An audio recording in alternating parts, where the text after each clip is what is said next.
My fiancé thought it would be funny to auction off my childhood home during his bachelor party. It's just a prank, babe, he said while live streaming it. When I screamed, he shrugged. We can always buy a new one with views like this. Then I saw the deed was already signed. And the buyer? My estranged mother who disowned me years ago. I always thought I was smarter than that I'd see the warning signs and walk away before they turned into something worse. But love makes you stupid. It makes you blind. And by the time you realize you're trapped, you're already in too deep. Carson and I had been together for 3 years, engaged for 6 months. He was charming, funny, the kind of guy who could talk his way out of anything. And he did, constantly. When he accidentally forgot my birthday, he made it up with a grand gesture.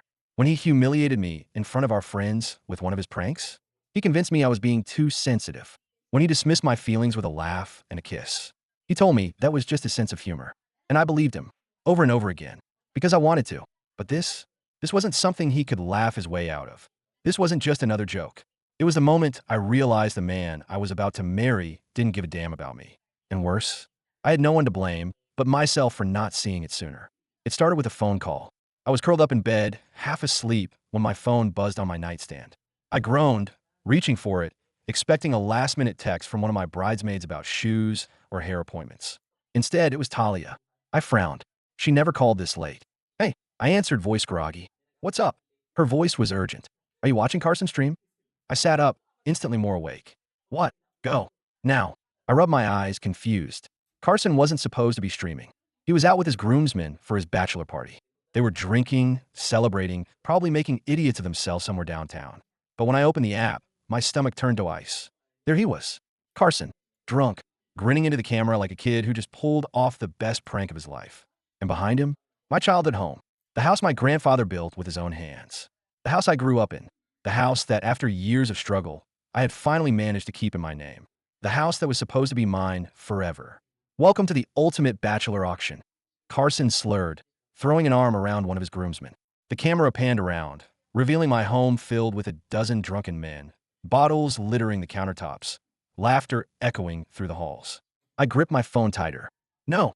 They weren't supposed to be there. Carson knew how much that house meant to me. I had told him over and over again how it was the only place that ever felt safe. How I'd fought to keep it after my grandfather passed. How I would never let it go. And yet, there he was, treating it like a goddamn frat house. I forced myself to keep watching. Now, folks, Carson continued, laughing as he grabbed a stack of papers from the kitchen counter. We were just messing around at first, but turns out we got an actual buyer. My breath caught. The camera zoomed in on the documents in his hand. The deed, my name, and at the bottom, a signature. Not Carson's, not one of his idiot friends, but hers, my mother's. I hadn't spoken to her in almost 10 years. She walked out when I was 16, left me with my grandfather, no warning, no explanation, just disappeared. No calls, no letters, no apologies. I spent years trying to figure out what I did wrong, years waiting for her to come back, but she never did. And now, after all this time, the first thing she did was buy my home out from under me. I was already moving before I realized what I was doing. I grabbed my keys, threw in the first pair of shoes I could find, and bolted for my car. I barely heard Talia's voice on the phone. Where are you going? To fix this. Wait. I hung up before she could stop me. I drove like a madwoman. Every red light felt like a personal insult. Every slow driver in front of me felt like they were taunting me on purpose. By the time I pulled up to my house, my hands were shaking. Carson and his friends were still inside, drinking, laughing, completely unaware of the rage building in my chest. I didn't hesitate. I stormed inside, slamming the door behind me so hard the walls rattled. Every drunken idiot in the room turned to stare. Carson blinked at me, his smile faltering. Babe, where you what? The HLL did you do? The laughter died instantly. He set down his drink, raising his hands like I was overreacting. Okay, first of all, relax. Relax. I choked out. My heart was pounding so hard I thought it might burst. You sold my house. He had the audacity to laugh. Technically, you sold it. Your name's on the deed. You just didn't know yet. I felt like I'd been punched in the gut. He knew. He knew I would never agree to this. That's why he did it behind my back. I stepped closer, my voice dangerously low. Why her? Carson shrugged, unfazed. She reached out to me a few weeks ago, said she wanted to make amends, but she knew you wouldn't listen. So I figured, why not? She's your mom, babe. You'll thank me later. I could have K-led him. I could have actually physically hurt him. Instead, I did the next best thing. I reached for my engagement ring, ripped it off my finger, and threw it at his chest. His eyes widened. Whoa, whoa, what are you doing? Getting rid of you, I spat. Get out. Babe, come on. Don't be dramatic, get out. I didn't have to say it twice. I watched as the realization finally hit him. That this wasn't a fight he could joke his way out of. That he had finally gone too far. His friends started awkwardly shuffling out. Carson opened his mouth like he was about to argue, then thought better of it. He walked out without another word. I stood there, surrounded by the wreckage of my past, the echoes of my childhood, and the ugly truth I had spent years avoiding. I had lost my house. I had lost my fiancé, and I had no one to blame but myself. I stood in the middle of my childhood home, my home, surrounded by beer bottles, cigarette butts, and a lingering stench of cheap whiskey. The walls, once filled with laughter and warmth, now felt hollow, like ghosts of my past were pressing in on me, whispering reminders of every person who had abandoned me here. I couldn't think, couldn't breathe, and then my phone rang. I glanced at the screen. Unknown number. I already knew who it was. My hands were shaking as I answered. Hello. There was a pause, and then, hello, sweetheart. I closed my eyes. The voice was smooth, carefully measured, like she was testing the waters before diving in. It had been 10 years, but I still recognized the way she spoke, the way she let words roll off her tongue like she had all the time in the world. I swallowed hard, gripping the phone like it might ground me. Why? A soft sigh on the other end. I thought we could finally talk. By stealing my house. My voice was sharp, raw with the kind of pain I didn't know I still had in me. Stealing. She let out a small laugh, like I was being ridiculous. Darling, it was a business transaction. Something inside me snapped. A business transaction? My fingers curled into a fist. This isn't some F-King stock trade, Mom. This is my home. The only home I've ever had. You don't get to walk away for a decade and then buy your way back in my life. Silence. Then I did it for you. I let out a bitter laugh. That's rich. I knew you wouldn't listen if I reached out. Her voice was softer now, calculated. I wanted to give you something, a fresh start. You're about to get married. Move on with your life. I'm not marrying him. She hesitated. What? I took a deep breath, steadying myself. The wedding's off. A beat of silence. Then, well, she said smoothly. I suppose that changes things. I gritted my teeth. Where are you? On my way to the house. I felt a sharp sting behind my eyes. I forced it down. I wouldn't cry. Not in front of her. Not again.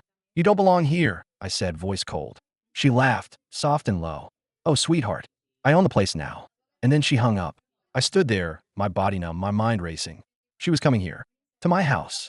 No, not mine anymore. The thought sent a sharp pain through my chest. I looked around at the beer-stained carpet, the dent in the wall from one of Carson's idiot friends slamming into it. This wasn't a home anymore. It was a battlefield, and I wasn't about to lose. I didn't have to wait long. 20 minutes later, a sleek black car pulled up in the driveway. I stood by the front door, arms crossed, watching as she stepped out like she owned the whole damn world. She looked exactly the same. Not a wrinkle out of place, not a single gray hair, not even the slightest sign of aging. Time had been kind to her. Or maybe she had been kind to herself. No responsibilities, no struggles, no guilt. She was wearing a tailored navy coat, her heels clicking against the pavement as she approached. For a brief, stupid second, I thought about how much I used to want to be her when I was little. How I used to sit on the edge of her bed, watching her put on her makeup, thinking she was the most beautiful person in the world.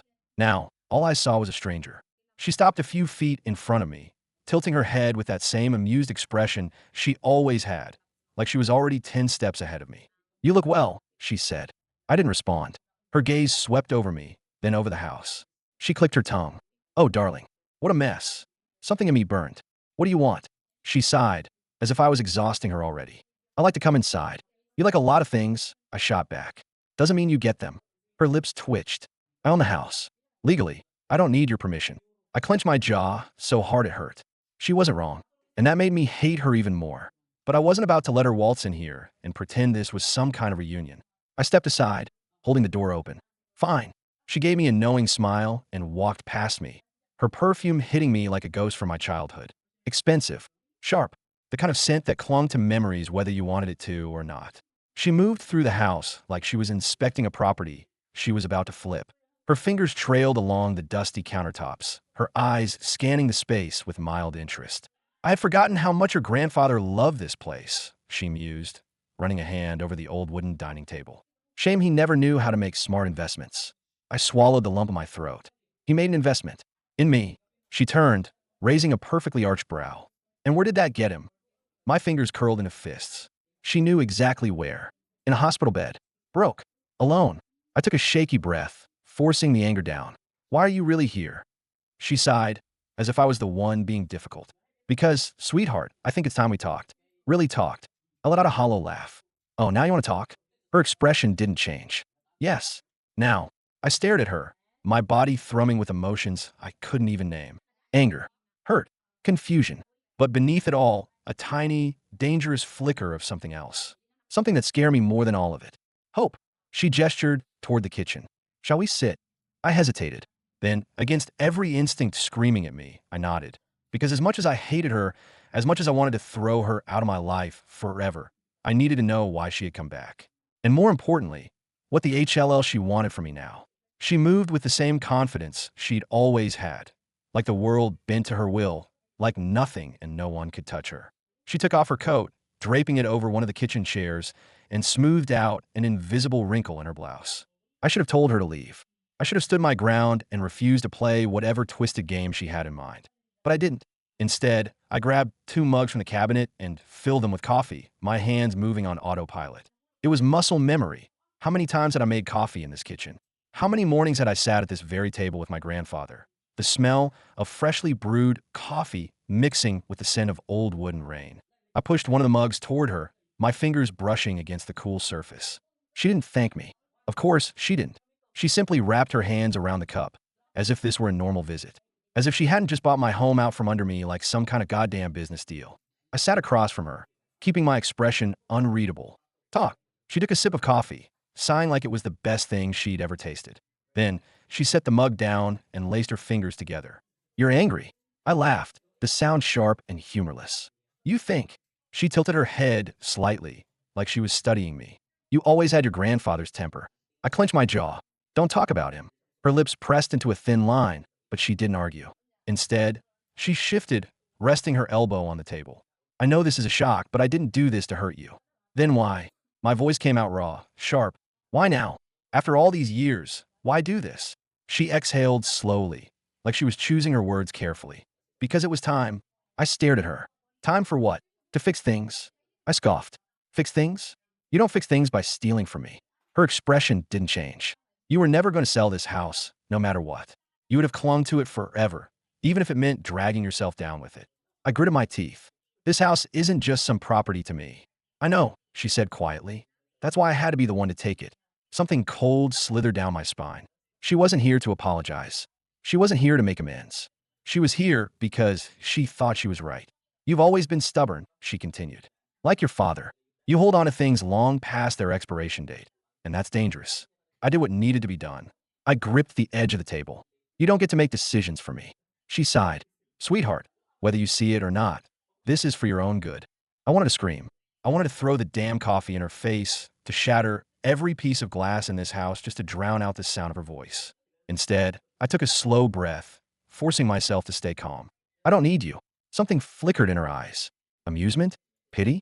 I couldn't tell. Everyone needs someone, she murmured. My hands curled into fists. Not you. Not after what you did. She didn't flinch. And what exactly did I do? I felt a bitter laugh crawl up my throat. Are you serious? She met my gaze without hesitation. Tell me. I could barely look at her. You left? I whispered. You abandoned me. You disappeared like I meant nothing. She didn't blink. Didn't react. Do you know what that did to me? My voice cracked, but I kept going. Do you know how many nights I sat in this kitchen, waiting for you to come back? How many birthdays passed without a single call? How many times I wondered what the HLL I did wrong to make my own mother walk away? Her expression remained unreadable, but I swore I saw something flicker in her eyes. Guilt? No, not her. I swallowed hard. So don't sit there and pretend like you're doing me some kind of favor by taking the last thing I had left. She exhaled softly, fingers tracing the rim of her coffee mug. You think I abandoned you? I let out a hollow laugh. Oh no, I know you did. She tilted her head slightly. And if I told you that wasn't the full story? A cold knot formed in my stomach. I wanted to ignore her. I wanted to tell her I didn't care, that nothing she said could change what she did. But the problem was, I did care. I always had. She must have seen something in my face because she gave a small, knowing smile. There's more to the past than you realize, she said quietly. I hated her in that moment. Hated the way she still had power over me. Hated that I was sitting here listening to her when I should have been throwing her out of the house. But I couldn't move. I couldn't breathe. Because for the first time in 10 years, I wasn't just angry. I was terrified. Terrified that she was right. Terrified that there were things I didn't know. And most of all, terrified that, no matter how much I fought it, I still wanted answers. She sat there, watching me, letting the weight of her words settle between us like a thick fog. I wanted to tell her to get out. I wanted to scream, to throw the coffee mug across the room just to hear it shatter. But I didn't, because no matter how much I hated her, no matter how much I wanted to believe I had buried the past, I couldn't stop the small, gnawing voice in my head. What if she's telling the truth? What if you don't know everything? I swallowed hard, forcing my voice to stay steady. What do you mean? There's more to the past. She took a slow sip of her coffee, like she was savoring the moment. Drawing out, I clenched my jaw. Just say it. She tilted her head. Why do you think I left? I blinked.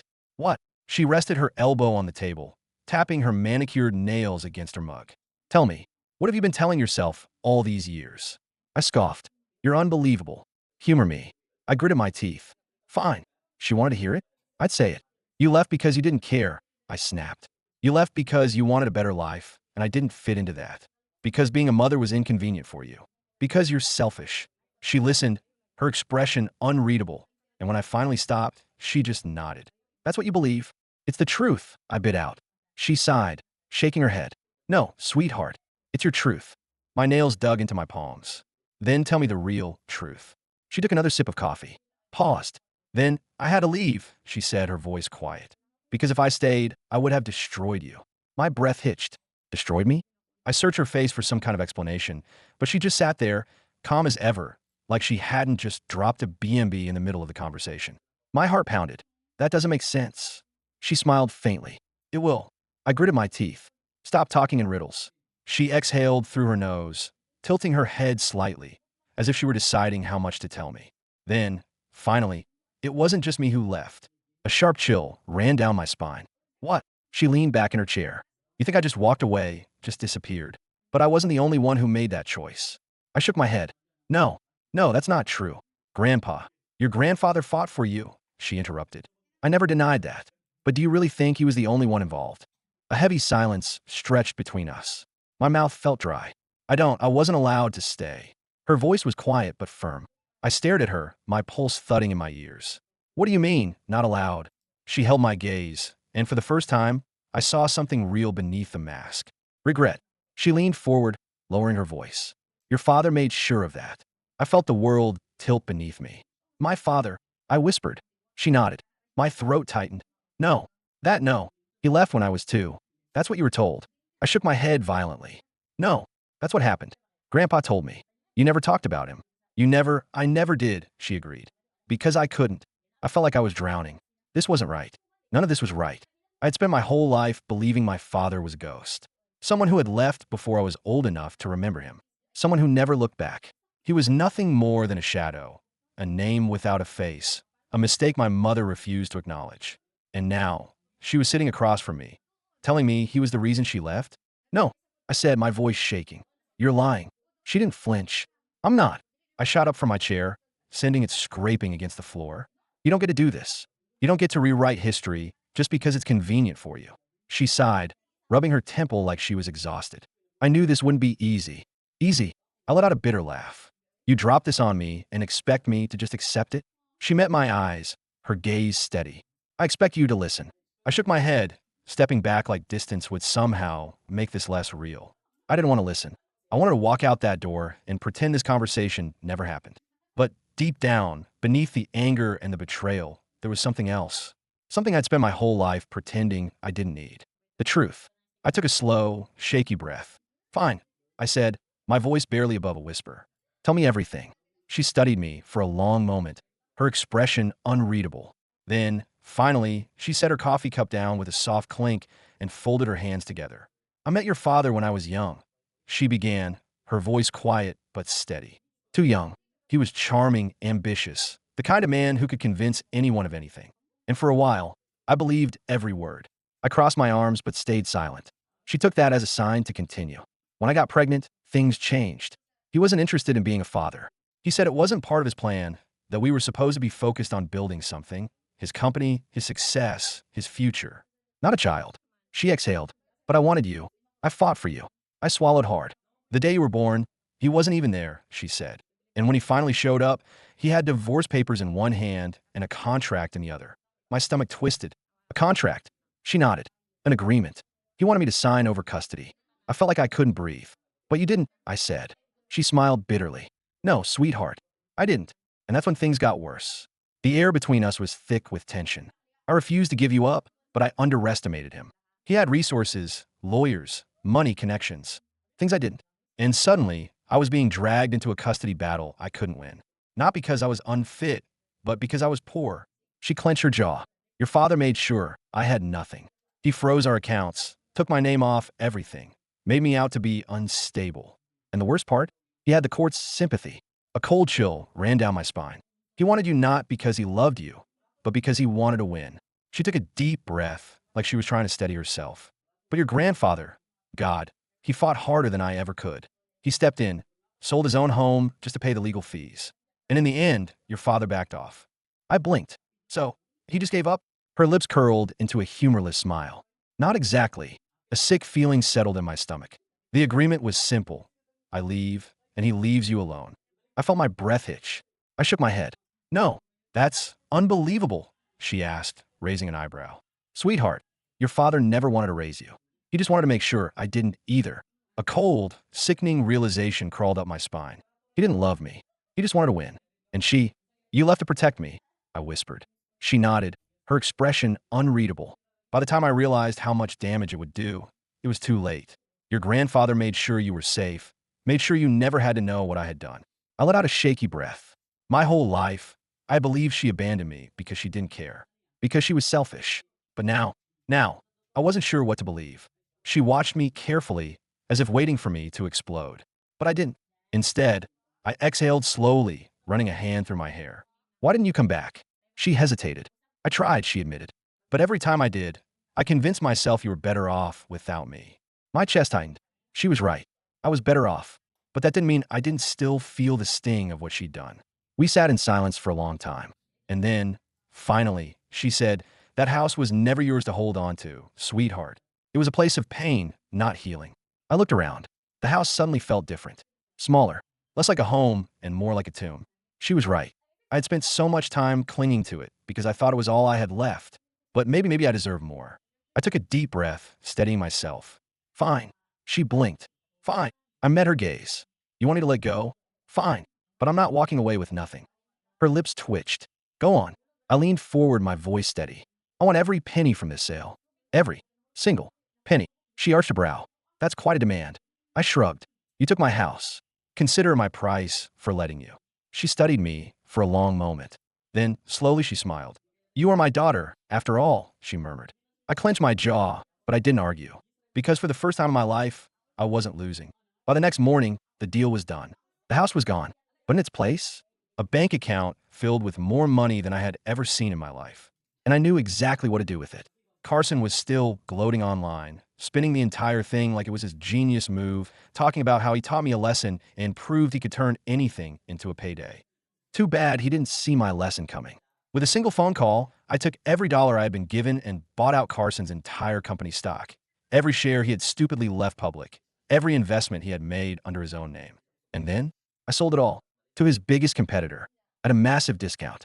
By the time Carson realized what had happened, his company was no longer his. His sponsors dropped him. His followers turned on him. His brand, his entire identity was gone. I didn't answer when he called me that night, screaming, begging, threatening. I just sent him a simple text. It's just a prank, babe. And then, for the first time in years, I walked away.